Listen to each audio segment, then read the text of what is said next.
आज हम अलख निरंजन ज्योति ध्यान योग केंद्र जो खाटू श्याम गौशाला के पास अमीरपुर खेड़ी बुआकड़ी में स्थित है।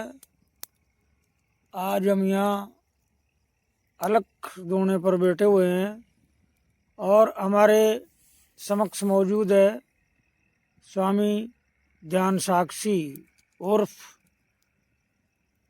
अनिल कुमार जैन, जो पेशे से प्रसिद्ध वकील हैं और इन्होंने अभी तक बहुत बड़े बड़े केस मुकदमे लड़े हैं, गरीबों को न्याय दिलाया है। तो आज हमारे ध्यान केंद्र पर ये आए हैं। हम इनका हार्दिक स्वागत और अभिनंदन करते हैं और इनसे जानते हैं कि वर्तमान में जो न्याय व्यवस्था है वो ऐसा लगता है कि न्याय गरीबों के लिए बनाई नहीं, केवल न्याय अमीरों के लिए है।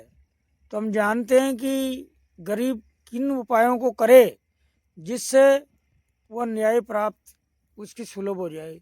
अगली आवाज़ है एडवोकेट जैन अनिल कुमार जी जैन की। सबको सादर प्रणाम। स्वामी जी ने बहुत अच्छा प्रश्न पूछा है कि गरीबों को न्याय कैसे मिले। ये सत्य है कि वर्तमान में जो युग चल रहा है वो कलयुग का युग है और इस कलयुग के युग के अंदर सब लोगों ने अपने ईमान धर्म छोड़ दिए। सब ने छोड़ दिए ईमान धर्म। बस कैसे भी करके धन को संचय करो, अधिक से अधिक किसी दूसरे गरीब आदमी की जमीन जायदाद हड़पो और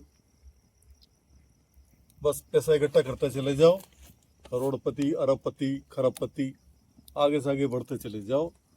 दूसरा जो बेचारा गरीब आदमी, क्योंकि उसको इन सब चीज़ों पर बढ़ने के लिए कोई आदमी खरबपति, अरबपति बनता है नाजायज़ तरीक़ों से, तो वो दूसरों का शोषण करता है। और दूसरों का शोषण करने का मतलब है कि दूसरा वो तो आदमी करोड़पति, अरबपति बन रहा है, दूसरा गरीब से और अधिक गरीब हो रहा है, क्योंकि खाई बढ़ती जाती है। और चूंकि स्वामी जी ने पूछा कि कानून का मामला, तो कानून वास्तव में इन बेईमानों के लिए, धूर्तों के लिए कानून जो है एक तरह का शतरंज का चाल चलते है, शतरंज जैसा है। क्योंकि न्यायालय जो है वो न्यायालय में ये नहीं कहा जाएगा कि साहब वहाँ न्याय मिलता है। वहाँ क्या है, पेपर जस्टिस होता है, कागज का जस्टिस होता है। अगर आपने अपने गवाह बढ़िया पेश कर दिए, आपने अपने सबूत बढ़िया तरीके से रख दिए, तो आप मुकदमा जीत जाओगे। और अगर आप सत्य पे हो, लेकिन अगर आपके पास में गवाह नहीं है, आपके पास में सबूत नहीं है, आपके पास दस्तावेजी साक्ष्य नहीं है, तो आप मुकदमा हार जाओगे। लेकिन इसके अलावा एक चीज़ और बहुत मायने रखती है। मायने इसलिए रखती है क्योंकि जो बदमाश आदमी होता है, जो बेईमान होता है, जो समझदार आदमी होता है, उसको समझदार भी कहा जाएगा।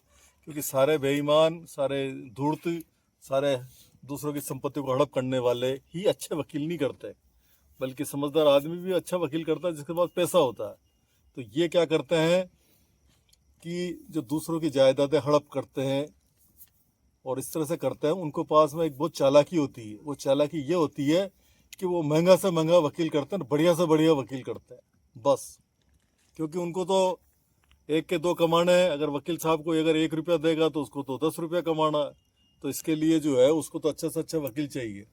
तो वो खूब पैसा खर्च करते हैं वकालत में, वकील के लिए बहुत पैसा खर्च करते हैं। वो क्या करें, उसकी ताकत नहीं होती अच्छा वकील करने की।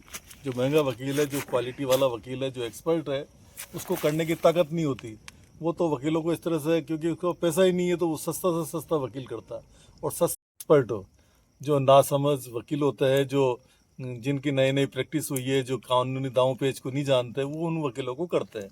और होता क्या है कि जब एक एक्सपर्ट वकील है और एक सामने वाला बिल्कुल नया नवेला बिना एक्सपर्ट वाला है, तो अदालत तो क्या निर्णय करती है? अदालत ये नहीं देखती कौन सत्य है और कौन असत्य है। वो तो ये देखती है कि कौन वकील ने अच्छी पैरवी करी है।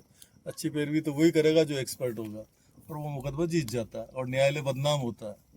तो मेरा तो ये है कि जब भी आप वकील करो तब जल्दबाजी नहीं करो, क्योंकि कोई सब्जी मंडी नहीं है वकील।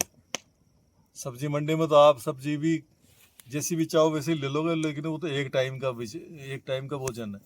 लेकिन जो अच्छा वकील है उसको सोच समझ के वकील करो, बढ़िया से बढ़िया वकील हो, ईमानदार वकील हो, एक्सपर्ट हो, और आलसी वकील नहीं हो, कानून का जानकार हो।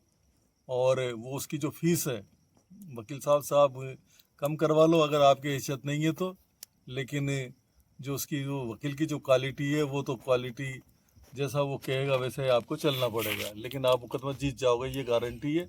और आपका एक घाटे का सौदा नहीं रहेगा, क्योंकि जब आप किसी गलत व्यक्ति से जब आप मुकदमा लड़ते हो, उस व्यक्ति के खिलाफ जब आप मुकदमा दायर करते हो गलत आदमी के खिलाफ, तो गलत आदमी तो बहुत अच्छा वकील करेगा, होशियार वकील करेगा, वो तो न्याय को खरीदेगा, जहाँ जाएगा वो न्याय को खरीदेगा।